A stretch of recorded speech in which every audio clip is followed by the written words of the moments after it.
हमारे यहाँ dairy farm पे साहिवाल गाय का संरक्षण किया जा रहा है। गर्मी से बचाव के लिए जरूरी है कि हम इनको पर्याप्त मात्रा में भोजन और साथ ही साथ खनिज मिश्रण और पानी की भरपूर व्यवस्था करें। थनैला को लेकर के किसान बहुत परेशान है। आप अपने जानवर की जो दुहाई है उसको पूर्ण हस्तविधि करना है। पूर्ण हस्तविधि मतलब कि अंगूठा ऊपर रखना है और चारों उंगलियों से आपको थन को पुश करना है। जानवर बच्चा दिया, बच्चा देने के बाद दूध दोने बैठे तो दूध की जगह से थन से खून आ रहा है। ये बहुत अति तीव्र अवस्था है। क्या आपके जहन में भी चिंता सता रही है कि आप बदलते मौसम के साथ अपने पशुओं का ख्याल रखने के लिए क्या काम करें? ऐसी ही जानकारी को आप तक पहुंचाने के लिए इस वक्त हम कानपुर के चंद्रशेखर आजाद कृषि विश्वविद्यालय में मौजूद हैं। राम जी, डेयरी फार्मिंग करने वाला किसान ये जानना चाहता है कि किन बातों का खास ख्याल रखा जाए कि उनके पशुओं की तबीयत न बिगड़े। जैसे हम मनुष्य लोग हैं कि जरा सा भी सर्दी गर्मी लगती है तो देखिए जुकाम हो जाता है, तो ये सेम चीजें हमारे जानवर में भी होती हैं। इनसे बचाव के लिए जरूरी है कि हम इनको पर्याप्त मात्रा में भोजन और साथ ही साथ खनिज मिश्रण और पानी की भरपूर व्यवस्था करें। जो चारे दें सुपाच्य हो, ताकतवर हो और उनमें जो उनकी जरूरत है वो सारी की सारी पूरी हो जाए। भारत जैसे देश में किस किस ब्रीड के गाय सक्सेसफुल हैं? अभी तक तो हमारे यहाँ क्रॉस ब्रीड होता था। क्रॉस ब्रीड में निश्चित रूप से दूध उत्पादन होता था, लेकिन होता क्या है कि आज की डेट में इतना ज्यादा एक्सोटिक ब्लड हो चुका है कि इसकी वजह से वो कोलैप्स कर रही हैं। जैसे किसान भाई अगर देखते होंगे कि एक ब्यात, दो ब्यात, तीन ब्यात तक बच्चा ले पाते, उसके बाद वो फिर बच्चा नहीं देती हैं और बच्चा न देने की वजह से उनको जो है वो सड़क पे छोड़ देते हैं। इसके लिए जो है हमारी भारत सरकार ने एक स्कीम चलाई, एक योजना की गोकुल योजना।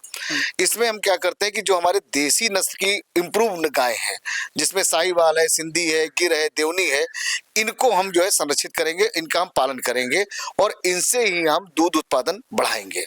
हमारे यहाँ डेयरी फार्म पे साहिवाल गाय का संरक्षण किया जा रहा है और आप देख सकते हैं कि साहिवाल गाय हमारे पास काफी है और ये साहिवाल गाय का जो दुग्ध उत्पादन है तकरीबन 8 से लेकर के 12-15 लीटर तक दूध दे सकती है। ये डिपेंड करता है उसमें कितना जो है उनका आनुवांशिक लक्षण मौजूद है और इन गायों की जो रिकवरी है वो बेहतर है।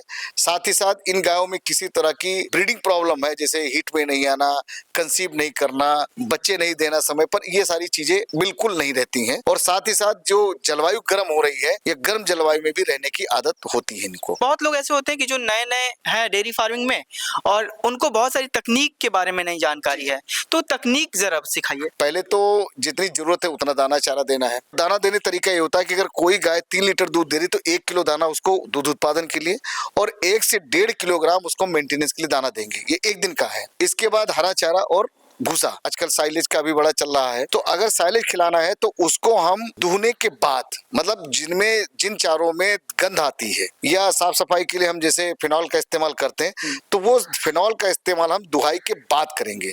अच्छा। पहले नहीं करेंगे। अगर पहले करते हैं तो उसकी स्मेल दूध में आ जाएगी और दूध की क्वालिटी खराब कर सकता है। अभी मान लीजिए कहीं पर प्याज के छिलके या लहसुन खिला दिया गया, तो ये अगर जानवर खा लेगा तो उसकी गंध उसके दूध में आ जाएगी। बहुत से किसान भाई हमारे चरी बो चुके होंगे। अब चरी के साथ साथ में हम अगर कोई दलहनी जैसे लोबिया है, इरिचिका है, लूसर, इनको अगर मिक्स करके दे देते हैं तो दूध उत्पादन अपने आप बढ़ जाएगा। अभी किसान भाई हमारे ज्वार चरी बोने वाले हैं, एमपी चरी बोलेंगे क्योंकि वो मल्टी कट होती है। तो वहां पर एक चीज ध्यान देने वाली है कि ये जो चरी है, खास तौर पे जो ज्वार चरी है, इसमें एससीएन नाम का एक जहर होता है।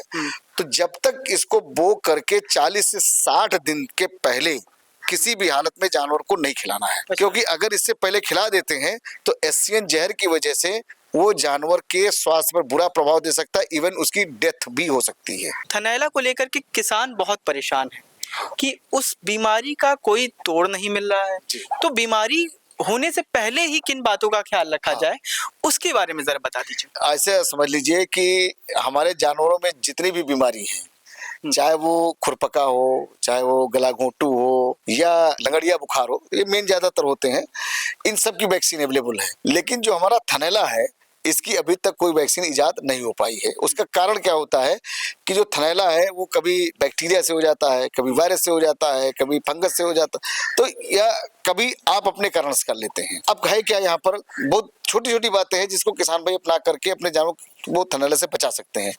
सबसे पहले चीज ये है कि आप अपने जानवर की जो दुहाई है उसको पूर्ण हस्तविधि करना है। पूर्ण हस्तविधि मतलब कि अंगूठा ऊपर रखना है और चारों उंगलियों से आपको थन को पुश करना है। ठीक है। लेकिन अगर हम देखें तो हमारे जितने भी किसान भाई होंगे वो क्या करते हैं कि ऐसे अंगूठा लगा करके इस तरह से पुश करते हैं। हाँ। तो ये जो अंगूठा ऐसे आप करते हैं हाँ। तो ये चोट लगती है उसके थन पर, अच्छा। और ये चोट धीरे धीरे करके घाव बना देती है, और उसके बाद वहाँ बैक्टीरिया डेवलप हुआ या कोई सूक्ष्मजीव डेवलप हुआ और वहीं पर गांठ बन जाएगी और थनैले की शुरुआत हो जाएगी। अमूमन जो किसान भाई हमारे हैं क्या करते हैं कि जो बच्चा पीने वाला है उस गाय का 3 थन का दूध ले लेते हैं, 1 थन छोड़ देते हैं। अब कुछ लोग क्या करते हैं कि सबका दूध निकाल लेंगे, लास्ट में थोड़ा सा छोड़ देंगे कहीं पर। अगर वो छोड़ दिया और छोड़ करके दूध अंदर रखने चले गए तो वो जो बच्चा है बराबर दूध पीता रहेगा, पीते पीते वो छन को चुबला चुबला के काट देता है। अच्छा।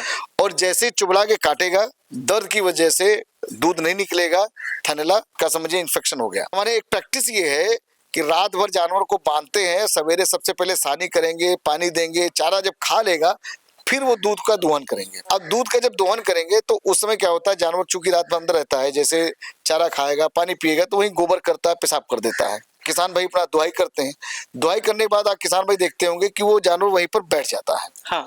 अब जब बैठता है तो बैठने के बाहर से जो अयन होता है ना, उसके बाहर से उसका जो थन का छिद्र है दूध देने वाला वो खुल जाता है। अब वो खुला तो पता लगा वो थन जो है कहीं गोबर के पास पड़ गया, बैक्टीरिया उसके अंदर एंट्री पा गया। हाँ। अब जैसे बैक्टीरिया एंट्री पाया वहीं पर उसने इन्फेक्शन शुरू कर दिया। हाँ। किसान भाई देखते होंगे कि जानवर बच्चा दिया, बच्चा देने के बाद दूध दोने बैठे तो दूध की जगह से थन से खून आ रहा है। ये बहुत अति तीव्र अवस्था है। और एक ये होती है कि जैसे किसान भाई दूध दूह रहे हैं तो कभी कभी इनको महसूस होता है कि वो कुछ थन में रुकावट सी लग रही है, और जैसे वो कस के दबाते हैं तो कुछ उसमें से सफेद सफेद निकल गया और फिर दूध देने लगा। जब ये कंडीशन आए तो आप किसान भाई सतर्क हो जाइए कि आपके जानवर में थनैला की शुरुआत हो गई है और समय रहते उसका इलाज कराना जरूरी है। धोने के बाद जैसे धोते हटते हैं तो एक कप आप ले लीजिए, चाहे बड़ा ले लीजिए चाहे छोटा ले लीजिए, उसमें लाल दवा का घोल बना लीजिए। जैसे आप दवाई खत्म करते हैं, दवाई खत्म करके हटते हैं तो वो कप को लेकर के एक एक उसके टीट को, एक एक जो थन है उसको हम कप में डुबो लेते हैं, और डुबोने के क्या होगा कि वो प्रोटेक्ट हो जाएगा। तो आज की डेट में जान लीजिए जो हमारा चल रहा है किसानों की आय दोगुनी करना, तो हम तो ये दावा करते हैं कि अगर किसान हमारे दुग्ध उत्पादन पे आता है और दुग्ध उत्पादन को या दुग्ध उत्पादों का ही के द्वारा वो 2 से 3 गुना अपनी आय कर सकता है।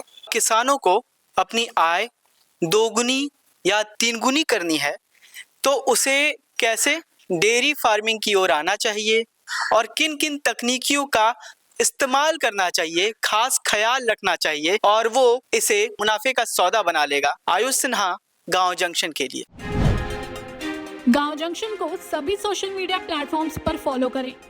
व्हाट्सएप चैनल और जीमेल आईडी पर भी संपर्क साध सकते हैं।